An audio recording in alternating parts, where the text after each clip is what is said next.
Boa noite a todos, que a paz de Jesus esteja com todos nós. Esse é mais um Reflexão com Emmanuel. Boa noite, Duda. Boa noite, André. Boa noite a todos. Sejam todos muito bem-vindos a mais um Reflexões com Emmanuel, esse momento que sempre explica Luiz Gonzaga de Luminares proporciona a todos nós.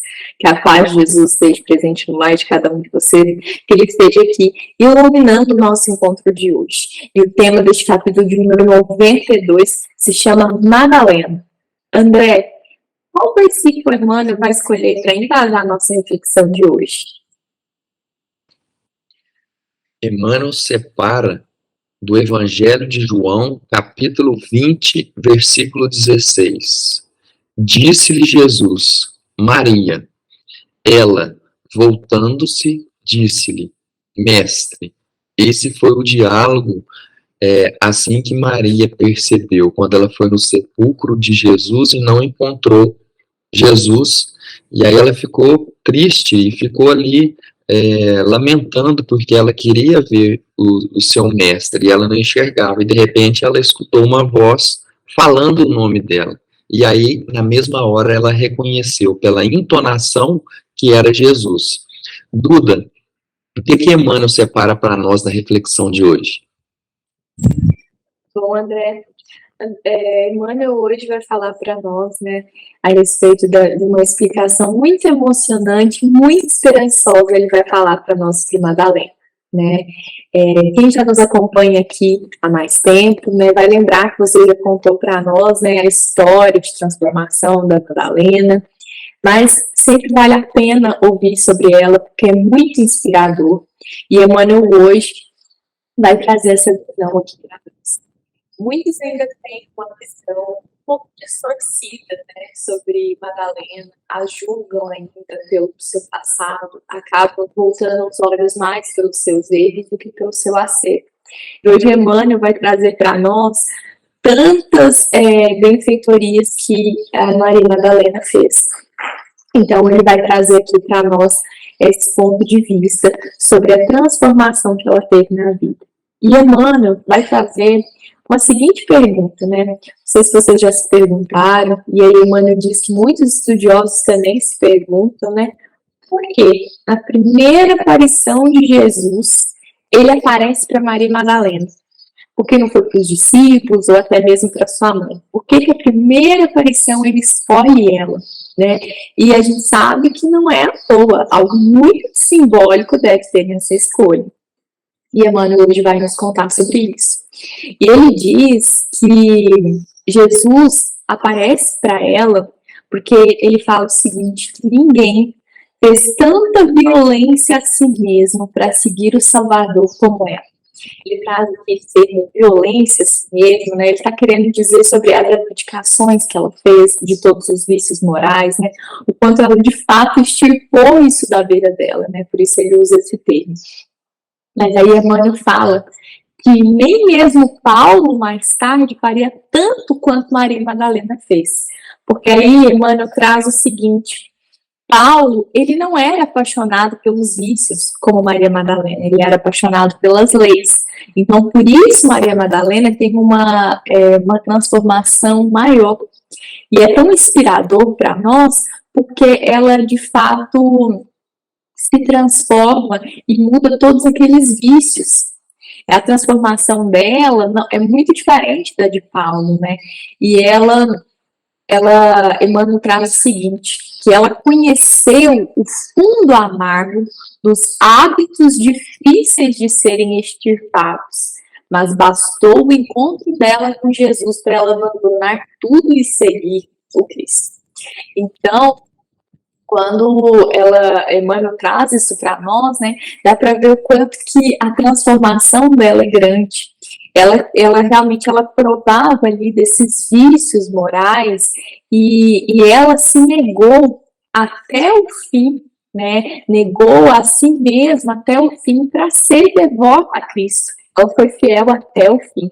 E é um grande exemplo para nós, né, de abdicação das más tendências, para a gente nos transformar para Jesus, para viver uma vida em devoção a Jesus. Então é muito inspirador ver como é possível tantos vícios serem extirpados quando nós decidimos nos dedicar a Jesus. Então, por isso eu achei a reflexão de hoje muito inspiradora, né? O quanto é possível se transformar para o bem. André, qual história você trouxe para aqui para nós, para complementar essa reflexão? Eu separei aqui no momento na Bíblia onde aparece pela primeira vez o nome de Maria Madalena. Então, no Evangelho de Lucas, no capítulo 8, versículos 1 e 2, é descrito assim: depois disso, ele andava por cidades e povoados, aqui se referindo a Jesus, pregando e anunciando a boa nova do reino de Deus. Os 12 acompanhavam, assim como algumas mulheres que haviam sido curadas de espíritos malignos e doenças. Maria, chamada Madalena, da qual havia saído 7 demônios. Então aqui é descrito que Jesus conseguiu expulsar 7 espíritos de Maria de Madalena. Então, em momento algum da Bíblia, nos é descrito que Maria de Madalena era uma prostituta, mas sim que ela era uma pecadora. E para aquela época, o que era uma pecadora? Uma pecadora era qualquer mulher que saía fora do que a cultura pregava. Então, Maria de Madalena, nas obras espíritas, nos descreve que ela era uma mulher rica, solteira e independente. Então, para a época, isso já era considerado uma pecadora, porque ela não tinha um marido, ela não tinha filhos, ela não tinha uma família para ela cuidar, né? E o papel da mulher naquela sociedade era esse, ela era de cuidar do lar e da família, apenas isso. E ela, como tinha dinheiro e era uma mulher independente, então ela escolhia com quais homens ela ia se relacionar. Então, portanto, ela não era uma prostituta, ela era uma obsediada que Jesus conseguiu expulsar, retirar esses sete obsessores da presença dela. Mas esses obsessores só foram retirados porque ela mudou as suas condutas, porque a gente sabe muito bem no Espiritismo que a obsessão, a desobsessão, ela ocorre quando a gente muda o nosso pensamento, muda os nossos atos, e aí com essa mudança de hábitos, nós conseguimos afastar aquelas companhias espirituais que estão conosco. E aí, eu separei do livro Estude e Viva, no capítulo 7, ele fala sobre uso e abuso. Porque o vício nada mais é do que o abuso de determinadas coisas. Então, nos descreve assim: o uso é o bom senso da vida e o metro da caridade. Vida sem abuso, consciência tranquila. Uso é moderação em tudo. Abuso é desequilíbrio. O uso exprime alegria. Do abuso nasce a dor. Existem abusos de tempo, conhecimento e emoção. Por isso, muitas vezes, o uso chama-se abstenção. O uso cria a lembrança confortadora. O abuso forja a lembrança infeliz. Saber fazer significa saber usar. Todos os objetos ou aparelhos, atitudes ou circunstâncias exigem uso adequado, sem o que surge o erro. A doença, abuso da saúde. O vício, abuso do hábito. Supérfluo, abuso do necessário. Egoísmo, abuso do direito. Todos os aspectos menos bons da existência constituem abusos. O uso é a lei que constrói. O abuso é o excesso que desgasta. Eis porque progredir é usar bem os empréstimos de Deus. Porque nesse ensinamento aqui, e como a Duda comentou, em outra reflexão que fizemos e que contamos a história de Maria de Magdala pela história de Humberto de Campos no livro Boa Nova, nos é mostrado de que Madalena tinha uma necessidade, ela tinha um amor que não era compreendido por ela, então ela tinha um amor muito grande. E ela abusou desse amor, porque ela achou que o amor era os prazeres terrenos. Só que quando ela tem um encontro dela com Jesus, ela entende as palavras de Jesus, ela percebe que o amor que o Cristo prega era aquele amor que ela sempre buscava e nunca encontrava. Então ela começou a fazer um bom uso desse amor que ela vinha abusando. Então ela fez essa conversão, essa mudança. E aqui, porque esse abuso dela, como foi descrito aqui, ele acabou se transformando em um vício, né? Porque aqui está escrito assim, ó, vício, abuso do hábito. Então, como ela abusou daquilo, aquilo se tornou um vício. E aí, no Evangelho segundo o Espiritismo, no capítulo 9, no item 10, nos dito assim: todas as virtudes e todos os vícios são inerentes ao espírito.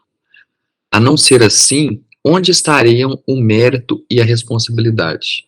O homem deformado não pode tornar-se direito, porque o espírito não tem nenhuma ação sobre isso.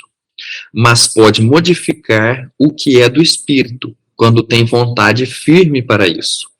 A experiência nos mostra, espíritas, até onde é capaz de ir o poder da vontade, pelas transformações verdadeiramente miraculosas que se operam aos vossos olhos. Dizei, pois, que o homem só se conserva vicioso porque quer permanecer vicioso, que aquele que queira corrigir-se sempre o pode. De outro modo, a lei do progresso não existiria para o homem. Então, se o Espiritismo nos mostra que tudo evolui, tudo se transforma, que caminhamos para a nossa evolução e para o nosso melhoramento, todos nós somos capazes de nos melhorar, fazendo esforços para isso. Então, o que está nos dizendo o Evangelho aqui? Que todos nós, assim como Maria de Madalena, com os vícios que temos, porque esse vício é do espírito, esse vício não é do corpo. Portanto, por esse vício ser do espírito, o espírito consegue superar esses vícios, se ele quiser. Então, todos nós temos essa oportunidade, através da lei do progresso, de nos melhorarmos e de superarmos os nossos vícios, assim como Maria de Madalena conseguiu. Duda, qual é o trecho que você selecionou para nós hoje? André, trouxe aqui um trecho onde Emmanuel conclui o final dessa reflexão. Ele diz: todavia, é igualmente razoável reconhecermos que, com seu gesto inesquecível, Jesus ratificou a lição de que sua doutrina será para todos os aprendizes e seguidores o código de ouro das vidas transformadas para a glória do bem. Então, por meio de Maria Madalena, né, e por toda a sua transformação, Jesus firmou para nós, né, mostrou que a doutrina cristã, né, que o cristianismo, ela não era segregadora, né, e que ela se tratava, então, de um reconforto para todos nós, né? É para todos aqueles seguidores e aprendizes que estiverem dispostos a ter as suas vidas transformadas e que, apesar, né, de todos os seus vícios, sejam eles físicos ou morais, né, essa transformação ela vai acontecer, né? Porque Jesus nos mostrou que isso é possível, nos mostrou o caminho e nós temos exemplos de que essa mudança é possível. Né? E a Maria Madalena é um grande exemplo dessa mudança, das mudanças dos vícios, porque como o André trouxe aqui, isso eles estão no espírito, e nosso espírito é capaz de fazer essa transformação, se assim quisermos e trabalharmos para merecermos e conquistarmos então a nossa transformação. Então, espero vocês juntos na semana que vem, para refletirmos o próximo capítulo, que se chama Alegria Cristã, capítulo de número 93. É o versículo 20 do Evangelho de João, capítulo 16. Mas a vossa tristeza se converterá em alegria. Então, desejo a vocês uma semana de muitas bênçãos, de muitas transformações, que a semana de vocês seja muito iluminada por Jesus. E essa foi uma mensagem do Centro Espírita Luiz Gonzaga de Luminares. Até sábado que vem a todos, e que assim seja.